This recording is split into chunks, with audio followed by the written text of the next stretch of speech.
وأكون للخير നഹ്മദുഹു വനുസല്ലി അലാ റസൂലിഹിൽ കരീം. അമ്മാ ബഅദ്. ഹമാസിന്റെ തിരിച്ചടിയിൽ രക്ഷയില്ലാതെ ഇസ്രായേൽ ഡിഫൻസ് പരാജയത്തിന്റെ പടുങ്കുഴിയിലേക്ക്.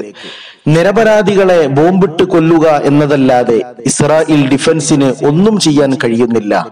ഹമാസിന്റെ തിരിച്ചടിക്ക് പകരം ഒന്നും ചെയ്യാൻ അവർക്ക് സാധിക്കുന്നില്ല.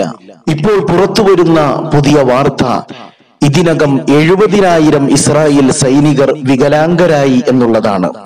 ഇസ്രായേൽ ഡിഫൻസ് ഫോഴ്സിന്റെ 35% പേർക്കും പരിക്കേറ്റിരിക്കുന്നു. ചിലർക്ക് കാലില്ല, ചിലർക്ക് കൈകളില്ല.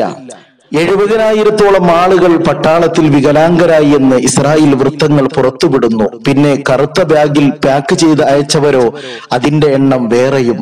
ദിവസവും 10ഉം 20ഉം പട്ടാളക്കാരാണ് ഇസ്രായേലിന് നഷ്ടമാകുന്നത്. അതുകൊണ്ട് തന്നെ യുദ്ധം തുടങ്ങിയത് മുതൽ എത്രയോ പട്ടാള ഫോഴ്സിനെയാണ് അവർ തിരിച്ചു വിളിച്ചത്. ഇനിയും ഗസയിൽ ഇസ്രായേൽ പട്ടാളം തുടർന്നാൽ ജീവിതം വികലാംഗരായ അവസ്ഥയിൽ തീർക്കേണ്ട ഗതികേടിലേക്കാണ് മാറിക്കൊണ്ടിരിക്കുന്നത്. അല്ലാഹു അക്ബർ വലില്ലാഹിൽ ഹംദ്. അല്ലാഹു തആല ഫലസ്തീൻ ജനതയ്ക്ക് സമാധാനം നൽകുമാറാകട്ടെ, വിജയം നൽകുമാറാകട്ടെ. അല്ലാഹുമ്മ അൻസുർ ഇഖ്വാനനൽ മുസ്തദഅഫീന ഫീ ഫലസ്തീൻ.